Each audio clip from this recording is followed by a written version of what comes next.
membenarkanku hanya oleh darah Yesus. Oh, darah Tuhanku, sumber pembasuhku, sucilah hidupku hanya oleh darah Yesus. Firman Tuhan pada hari ini tertulis dalam Kejadian pasal 33 ayat 11. Terimalah kiranya pemberian tanda salamku ini yang telah kubawa kepadamu, sebab Allah telah memberi karunia kepadaku dan aku pun mempunyai segala-galanya. Lalu dibujuk-bujuknya lah Esau sehingga diterimanya. Demikian firman Tuhan.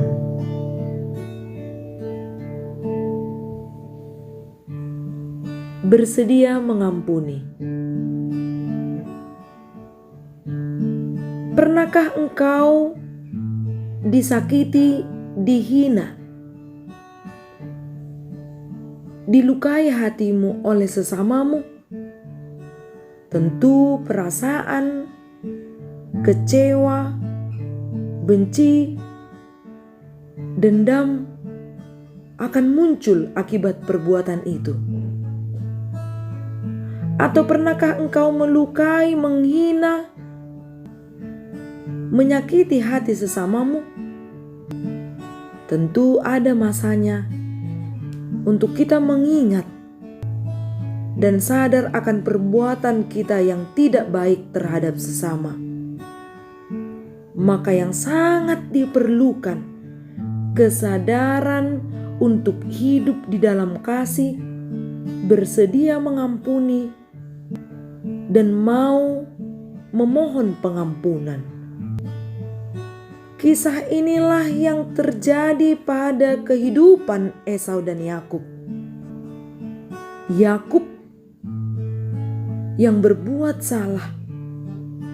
Ia mencuri hak kesulungan kakaknya Esau dengan semangkuk bubur kacang merah.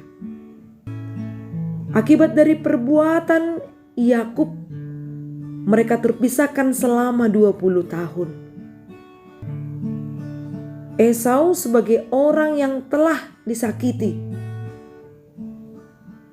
tentunya memiliki perasaan kecewa akan adiknya sendiri. Namun Yakub juga sadar akan perbuatannya. Ia tentu enggan untuk bertemu dengan kakaknya.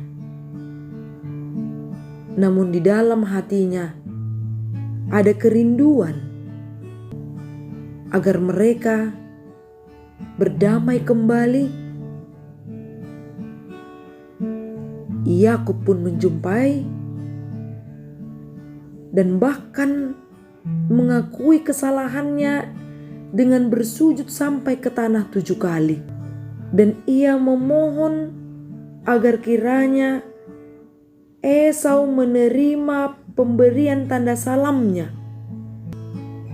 Sebab Yakub sadar Allah telah memberi karunia kepadanya dan ia diingatkan untuk mau mendatangi kakaknya Esau. Ia pun datang menghampiri kakaknya. Sebagai respon Esau, ia berlari kembali mendapatkan adiknya ini di dekapnya, dipeluk lehernya dan diciumnya, lalu bertangis-tangisanlah mereka. Kerinduan dan kasih mereka melampaui dendam dan kebencian di hati mereka. Maka kasih yang menjadi pemberian Allah kepada manusia,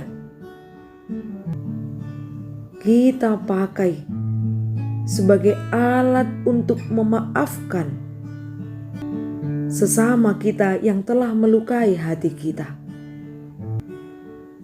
kemarahan, kebencian, dan bahkan dendam yang membelenggu hati seseorang yang telah disakiti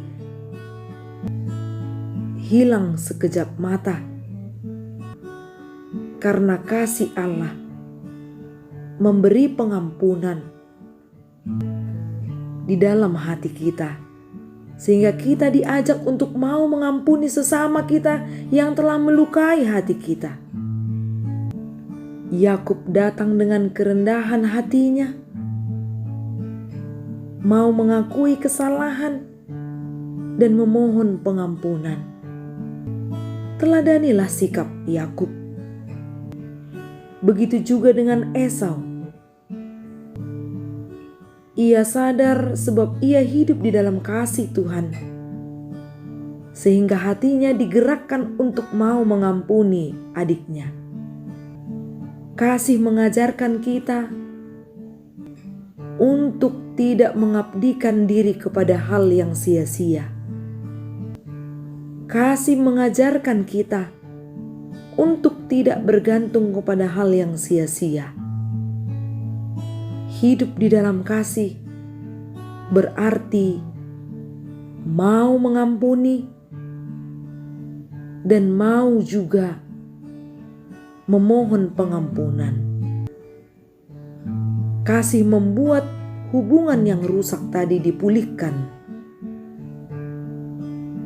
Hidup pun terasa damai dan tentram. Amin. Salam sehat. Semoga hidup kita diberkati melalui firman yang kita dengar. Horas.